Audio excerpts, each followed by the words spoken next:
So what started my interest in nutrition was in high school. I kept passing out and figured out I had hypoglycemia. Saw a registered dietitian for the first time, and it was very eye-opening at how I didn't realize how unwell I felt until I actually felt well.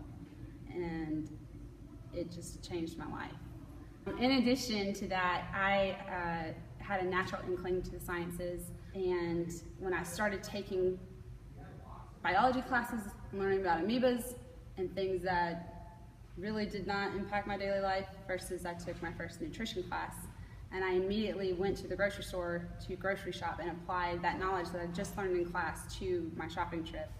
I was like, why not? At the time, it was at NC State, nutrition was so new. There wasn't even a nutrition science major. It was just biology with a concentration of nutrition science. But I loved it so much, I just stuck with the program. I found out about my new job opportunity at a funeral. It just came out of nowhere. And it was for a very professional position as a broker to do corporate wellness. And then I was able to apply the nutrition knowledge from NC State into talking to CFOs and CEOs and HR directors on how improving the health of one individual and groups of people can impact cost savings on insurance, because the healthier a population is, the less they misuse healthcare. The more healthcare is misused, the higher the cost is going to be next year's renewal.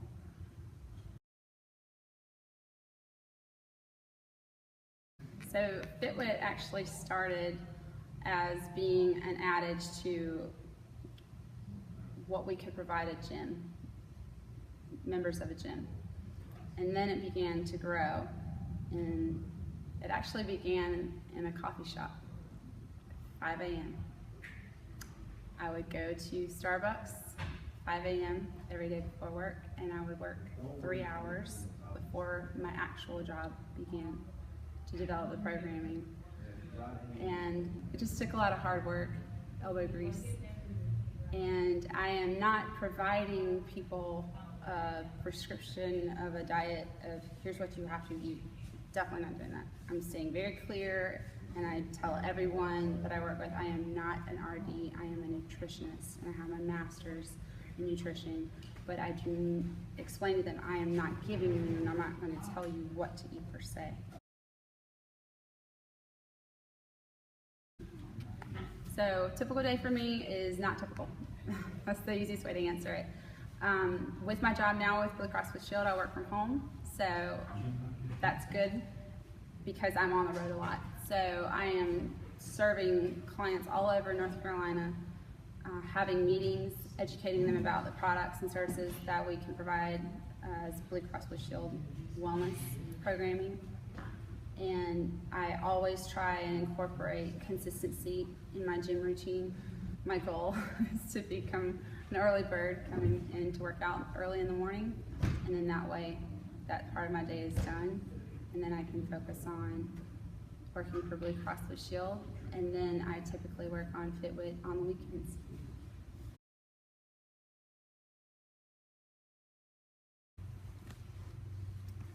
When I thought back about what would be most helpful for me if I was a student listening to this, I was so focused on my grades in school because I was not a naturally gifted learner. I did not naturally retain information easily. So every A that I got, I worked really hard for. But I allowed that to detract from the learning experience that I was being given, the opportunity that was before me. And I let that steal the joy of learning. The other piece of advice that I would give is that I think the way the system is that we're so rushed out of high school to figure it all out right then, what we're supposed to do for the rest of our lives before we even really know who we are as a person. And I think you getting to know who you are and being honest with yourself, not who you want to be because that's who your parents want you to be or society pushes you to be, but who are you as a person and what do you want to offer the world?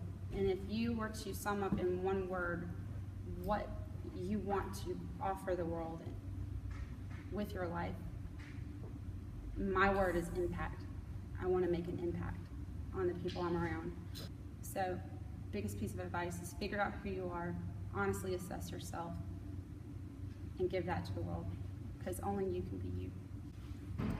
When I did my very first CrossFit competition, while I was doing that, and I was so exhausted, because you hit that point, that wall, the coach kept walking around the room, and he just kept saying these two words, you can, you can. And at first it kind of puzzled me, like, what is he talking about? And then I realized he's fighting the lie in my head of, I can't do this anymore. So that's really a cool application beyond the gym into the real world, because what you have an idea of what your life should look like right now, it might not happen. It might, but there's good chances that you have expectations that are not going to be met when you leave school. It's not about things going the way that you expect them to that makes or breaks a person. It's their ability to adapt to new situations. You can outcompete and outperform any opponent in your field if you are adaptable. People want someone on their team who, if they're faced with a hard situation, that they can adapt to it and still keep going. You can be smart, but that doesn't mean you're people smart. You can be a people person, but that doesn't mean that you're adaptable to new situations or hardships. When you go through stuff, when you go through adversities, there's no failing unless learning is an outcome. So learn everything that you can. Be kind to yourself, celebrate little victories, and work as hard as you can with everything that you're given. And if you face an opposition, just keep saying to yourself, you can, and believe it.